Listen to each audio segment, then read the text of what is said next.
All right, let's dive in. There's something really fascinating happening in the hotel world that you might walk right past and not even notice. Like, picture this. You're Yeah. standing on a single block in, say, Chicago, and you see three hotels. They look totally different, right? Different buildings, maybe different styles. But turns out they're all Marriott brands. It makes you stop and think, doesn't it? It really does. So that kind of brings us to the big question today. How have these huge hotel chains, Marriott, Hilton, Hyatt, gotten so massive, expanded everywhere, but they barely own any of the actual buildings flying their flags? Hmm. So today, in this deep dive, we're going to unpack that economic shift. We'll look at how it seems to work out for everyone involved, and importantly, how it changes things for you, the customer. Think of it as a shortcut to understanding this, well, hidden business model that's pretty much everywhere now. Yeah, and it's really quite a story because this isn't just some small tweak. It's a fundamental change in how these companies operate. Right. Take Marriott. Over the last 20 years or so, they've more than tripled in size. Just massive growth. Crippled. Yeah. Wow. And it really comes down to a conscious decision they made. Get out of the business of owning real estate and instead basically commodify their name, their brand. Modify their name. That's an interesting way to put it. What does that actually involve? Is it just the logo, or is it the booking systems, the loyalty points, the design standards? What is the commodity here? It's really all of that bundled together. They're packaging up their expertise, their global systems, their customer base, everything they've built into something other people pay to access. And look, it worked incredibly well. So well that the others, Hilton, Hyatt, they saw this and basically adopted the same playbook, selling off their buildings over time, focusing on the brand. So the structure today is, well, it's probably not what most people imagine when they check into a hotel. Exactly. You've got the brands of the big names everyone Yeah. knows, Marriott, Hilton, Hyatt. But then you've got the owner-operators. These are often independent companies, something like MCR, for example. They're actually the third biggest hotel owner-operator out there, right behind a couple of big REITs. REITs being, just quickly for folks who might not No, know. right. Real estate investment trusts. Companies that basically own and sometimes operate properties that generate income, Hmm. like hotels. Got it. And this owner-operator thing, that's where it gets interesting for the guest experience, right? Because the person checking you in at that Marriott, Yeah. chances are they don't actually work for Marriott Corporate. They work for MCR or whichever company owns that specific hotel. That's it, exactly. It's a really common misconception. Yeah. People see the sign, they assume Marriott employees, often not the case. And the industry term for those big brand names, Marriott, Hilton, that these owners pay to put on their hotels, they call them flags. Flags. Yeah. And it's such a shift from, the old way back in the 1950s. The sort of tried and true strategy then was, well, the brand did everything, Owned it, ran it, put the name on it. the whole shebang. Marriott built the hotel, hired everyone, managed the day-to-day, that whole asset-heavy approach. For most properties now, it's pretty much gone. It's wild how one business decision can just reshape everything. But why? What really pushed them to ditch owning the buildings? Seems risky in its own way. Well, the main thing, honestly, financial freedom. Plain and simple. Okay. Switching to franchising, letting others own the properties. It took massive financial risk off their books. Owning real estate ties up so much capital. Right, and buildings cost a fortune to maintain, plus property taxes. Exactly. And then you've got economic cycles. Recessions hit, travel drops off. If you own the hotels, you're stuck with those costs. By not being, as you said, on the hook for the asset cost, they could just grow much, much faster.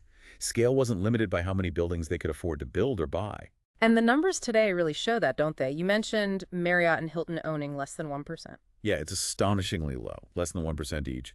Hyatt owns a little more, maybe around 2%, but still, it's a tiny fraction of the hotels flying their flags. Okay, so if the brands aren't really focused on owning, who's their main customer now? Is it still me, the person booking the room, or someone else? That's a great point. In this model, their primary customer really shifts. It's now the owner-operator, the company that decides, okay, I'm going to put the Marriott flag on my hotel. They're the ones paying the bills, essentially. They are. They pay the franchise fees, and those can be pretty hefty, anywhere from, say, 5% up to maybe 15% of the hotel's revenue. Wow, okay, 15% is a big chunk. So if I'm that owner, what am I getting for that money? Why is it worth it? It has to be more than just the name recognition, right? Oh, definitely. The brands argue it pays for itself many times over. First off, they give owners access to all sorts of data and design help. Stuff like how the lobby should look for maximum appeal, which amenities actually drive profit. It's very data-driven. Okay, so expertise. Yes, expertise. But then, and this is really crucial, they provide these super sophisticated dynamic revenue management systems and the people to run them. These systems figure out the optimal price for every single room, and that price can change constantly, multiple times a day even, based on what's happening in the market right now. Like if a huge concert gets announced. Exactly. Someone mentioned Taylor Swift concert coming into a market, and bam, you see room rates literally out to 40 miles away go crazy. The system reacts instantly. 40 miles, that's quite a radius. So it's about maximizing revenue second by second. Pretty much.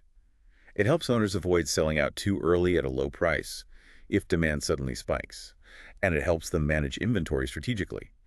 Maybe they'll price rooms extraordinarily high on certain nights to encourage people to book longer stays, like Monday to Wednesday, rather than just a weekend. Filling those trickier midweek slots. Right. Because some nights are just tough. One source said, we're giving the rooms away on Sundays because it's often the worst night of the week for both business and leisure travel. Huh. Interesting. And there's more. Flying a big brand flag usually gets the owner much better rates, lower fees. When rooms are booked through platforms like Expedia or Booking.com, that saves them real money. Okay, that makes sense. Lower commission fees. But I imagine the absolute biggest hook for the owners has got to be the loyalty programs, right? Absolutely. You nailed it. I mean, the numbers are staggering. Marriott and Hilton, over 180 million members each?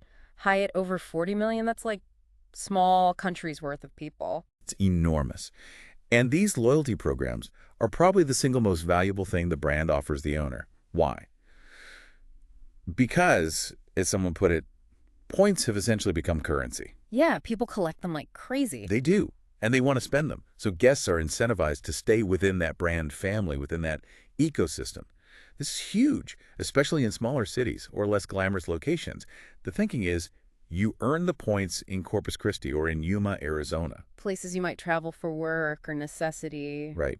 And then you redeem them in Miami and New York or London or Paris.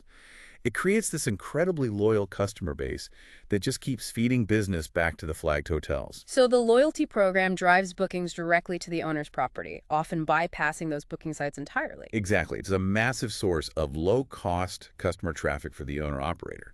That loyalty program is the engine. Okay, so it sounds like this franchise model is, well, pretty much a win-win across the board. Brands grow like wildfire, owners get sophisticated tools and a fire hose of customers. But is it always the best move? Are there times when flying a flag isn't the answer or maybe even creates problems? That's a really good question. Okay. Because no, it's not always the perfect fit. Think about really high-demand markets. Places with a ton of leisure travel, like maybe Manhattan or certain resort areas. Sometimes independent hotels, often smaller ones, can actually outperform the big brands there. How come? They might have more flexibility. They're not bound by brand standards or pricing rules. They can adapt quicker, maybe target a very specific niche market. They might have greater demand elasticity, as economists would say. Or wiggle room on pricing and what they offer. Exactly. And then there's the whole luxury end of the market. Right. You mentioned that earlier. You don't see many franchised Ritz-Carltons or, say, Park Hyatts. Correct. Most of those top-tier luxury hotels are still operated by the brand itself. Why is that? Is it just more complicated to run? Well, partly complexity, yes. They have way more moving parts, ballrooms, fancy restaurants, spas, more touch points with the guest. But it's also about control. Absolute control over the guest experience. Luxury is built on perception, consistency, flawless execution. One bad stay can really damage that high-end reputation. Precisely. The brands feel they need to manage those properties directly to guarantee that consistent, high-level service. As one exec said, we want to control all aspects of the delivery of the guest experience.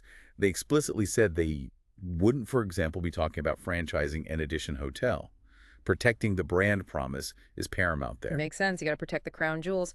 So are there any times these big brands actually buy a hotel these days? Or is it truly all franchising and managing? It's rare, but yes, it happens strategically. Like Marriott bought a W Hotel in New York, specifically to use it as a sort of test lab.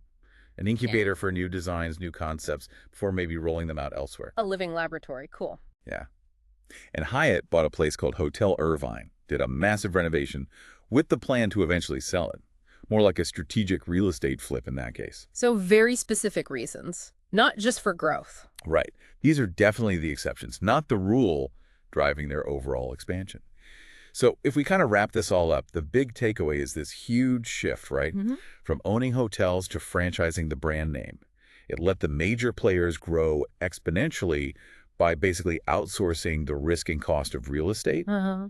And instead, they focused on providing value to the owners, the data, the systems, and critically, those powerful loyalty programs. And for you, the traveler, the result is, kind of paradoxically, more choices. Way more hotels under these familiar banners, which means more places to both earn and redeem those points, the currency that keeps you hooked into their ecosystem. Yeah, the loyalty program is almost the main product now, driving traffic to the flags. Even though you have more apparent choices, the actual ownership behind the flags has consolidated. There are really only 3 or 4 big hotel flag families dominating everything now. And it's not slowing down. The number of branded hotels in the pipeline under construction, it's just going up. So here's something to think about.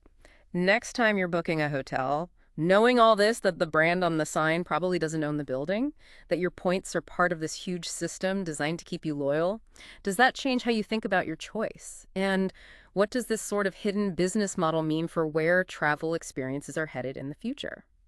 Definitely something to ponder on your next trip.